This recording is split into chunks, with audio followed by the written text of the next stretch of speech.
जय श्री राधे। आपके अपने YouTube चैनल कथा साहित्य में आपका स्वागत है। आज हम 16 सोमवार व्रत कथा का श्रवण करेंगे। तो चलिए वीडियो को शुरू करते हैं। भगवान शिव अपनी पत्नी पार्वती के साथ एक बार घूमते हुए धरती के अमरावती शहर पहुंचे। वहां शिव जी का एक बड़ा सा मंदिर राजा ने बनवाया था। शिव पार्वती दोनों वहां मंदिर में आकर रहने लगे क्योंकि उन दोनों को वह मंदिर बहुत पसंद था। कुछ दिनों बाद मां पार्वती ने भोलेनाथ से कहा, हे प्रभु, मुझे चौरस खेलने की बहुत इच्छा है। भगवान ने सारा इंतजाम किया। दोनों आराम से चौरस खेलने लगे। तभी वहां मंदिर के पुजारी आ गए। पुजारी को आता देख मां पार्वती ने उनसे पूछा, आप बताइए, हम दोनों में से कौन यह खेल जीतेगा? जवाब में पुजारी ने कहा, खेल तो महादेव ही जीतेंगे। जैसे ही चौरस का खेल खत्म होने लगा तो पार्वती मां जीत गईं। माता पार्वती ने पुजारी की बात गलत साबित होने पर उन्हें झूठ बोलने की सजा के रूप में श्राप देकर कोढ़ी बना दिया। फिर पार्वती शिव जी के साथ कैलाश लौट गईं। अब लोग उस कोढ़ी पुजारी से दूर भागने लगे। राजा ने भी उसे मंदिर के कार्य से मुक्त करके किसी दूसरे ब्राह्मण को मंदिर का पुजारी नियुक्त कर दिया।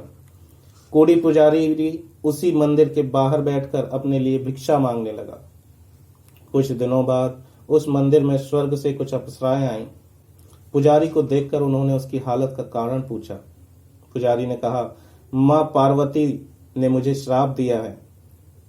ये सारी बातें जानने के बाद अप्सराओं ने पुजारी को पूरे 16 सोमवार तक विधिवत व्रत करने के लिए कहा। पुजारी को इस व्रत की विधि पता नहीं थी तो उसने अप्सराओं से इसके बारे में पूछा। अप्सराओं ने बताया कि हर सोमवार को सूर्योदय से पहले उठना, फिर नहाकर साफ कपड़े पहनने के बाद गेहूं के आटे के 3 अंग बनाना, उसके बाद घी से दीप जलाते हुए गुड़, बेलपत्र, अक्षत्र, नैवेद्य, फूल, चंदन, जनेऊ लेकर संध्या के समय सूर्यास्त से पहले प्रदोष काल में भोले बाबा की पूजा करना। पूजा करने के बाद 1 अंग शिव शंभू को अर्पण करना, 1 खुद ग्रहण करना। उसके बाद भी बचे हुए 1 अंग को अपने आसपास के लोगों में प्रसाद के रूप में बांट देना। इस तरह से पूरे 16 सोमवार व्रत करने के बाद 17वें सोमवार को आटा लेकर उसकी बाटी बनाना, फिर उसमें घी के साथ गुड़ डालकर चूरमा तैयार करना। इसका शिव जी को भोग लगाकर इसे आसपास मौजूद सभी लोगों में प्रसाद के रूप में बांट देना। इस तरह व्रत करने से भगवान शिव तुम पर प्रसन्न होकर कोढ़ की समस्या को दूर कर देंगे। ये सारी बातें बताकर वह सभी अप्सराएं स्वर्ग वापस लौट गईं। उनके लौटने के बाद पुजारी ने हर सोमवार को विधिवत व्रत और पूजन किया। 16 सोमवार पूरे करने के बाद 17वें सोमवार को सबको प्रसाद बांटते ही उसके कोढ़ की समस्या दूरी हो गई।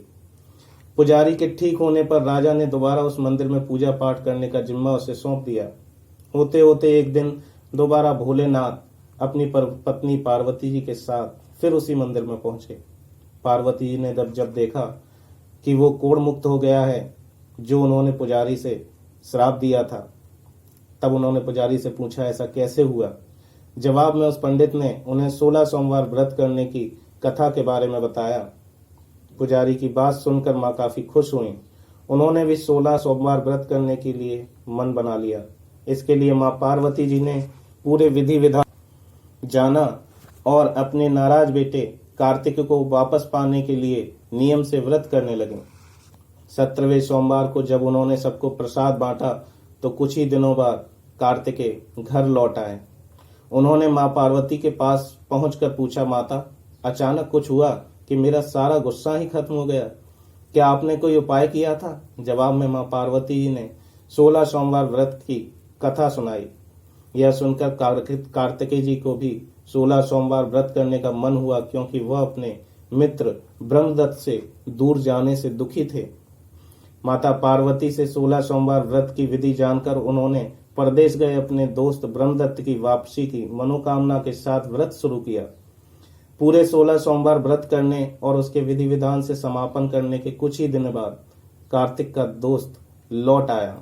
वापस आने के बाद ब्रह्मदत्त ने कार्तिक से पूछा, आखिर ऐसा क्या किया तुमने कि मेरा मन बदल गया? मैं बिल्कुल भी वापस आना नहीं चाहता था, लेकिन एकदम से तुम्हारा ख्याल आया और मैं वापस।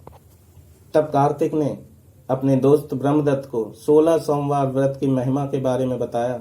इसके बारे में जानने के बाद ब्रह्मदत्त ने भी व्रत रखना शुरू कर दिया। व्रत खत्म होते ही वह अपने दोस्त कार्तिकेय से विदा लेकर यात्रा पर निकल गया। दूसरे नगर पहुंचते ही ब्रह्मदत्त को पता चला कि राजा हर्षवर्धन ने अपनी बेटी गुंजन के विवाह के लिए स्वयंवर रखा है। राजा की प्रतिज्ञा है कि उनकी हथनी जिस भी लड़के के गले में माला डालेगी वही उसकी बेटी से विवाह करेगा।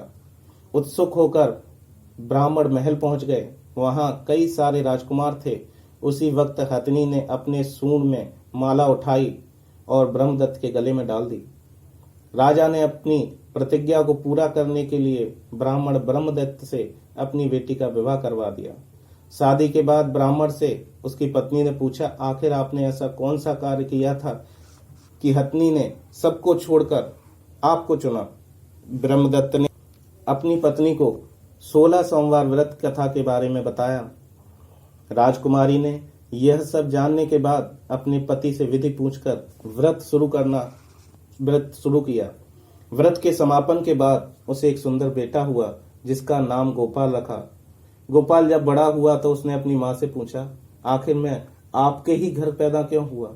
कौन सा शुभ कर्म आपने किया था? गोपाल को उसकी माँ गुंजन ने 16 सोमवार व्रत कथा सुनाई। गोपाल ने भी शिव भगवान की महिमा जानने के बाद बड़े होकर राजपानी की चाह में सोमवार का व्रत शुरू कर दिया। व्रत पूरा होते ही एक दिन पास के ही राजा गोपाल पसंद आ गया। उन्होंने अपनी बेटी मंगला से उसकी शादी करवा दी। कुछ दिनों बाद उस राजा का देहांत हो गया। अब गोपाल ही पूरा राज्य संभालने लगा। गोपाल ने भगवान शिव को धन्यवाद कहते हुए दोबारा 16 सोमवार व्रत रखा। इसके समापन के दिन उसने अपनी पत्नी से सभी सामग्री पास के शिव मंदिर तक पहुंचाने के लिए कहा। मंगला ने खुद जाने की बजाय पूजा की सामग्री कुछ सेवकों के हाथों मंदिर तक पहुंचा दी। उसी दिन आकाशवाणी हुई, राजन, तुम्हारी पत्नी ने 16 सोमवार व्रत का आदर सम्मान नहीं किया है।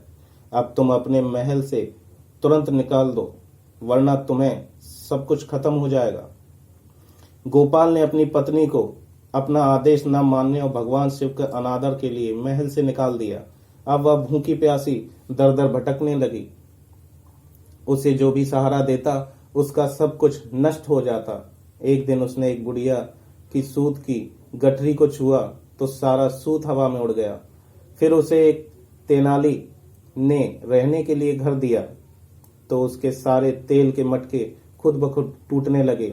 ऐसी मनुष्यत को देखते हुए हर किसी ने उसे अपने यहाँ से निकाल दिया।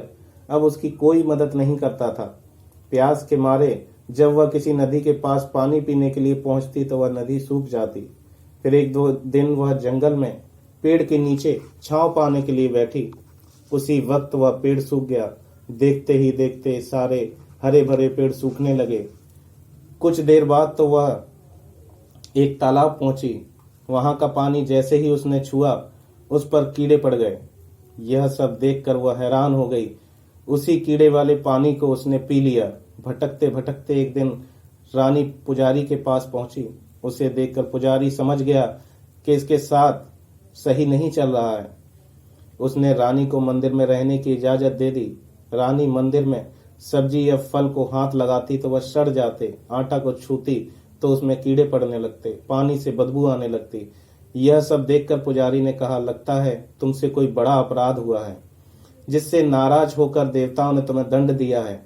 इस बात के जवाब में रानी ने पुजारी को शिव पूजा के लिए सामग्री से जुड़ी कहानी बता दी।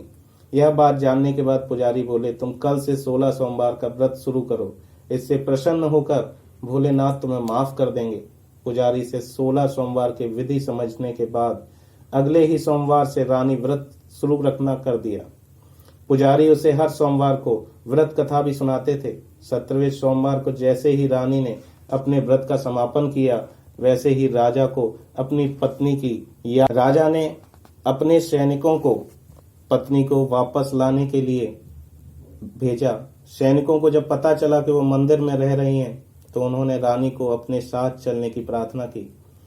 तभी पुजारी वहां पहुंचे और सैनिकों को वापस महल लौटने के लिए कहा। राजा को जब पता चला कि उसकी पत्नी मंदिर में है तो वह उसे लेने के लिए पहुंचा। उन्होंने पुजारी से माफी मांगी, सब कुछ बताया।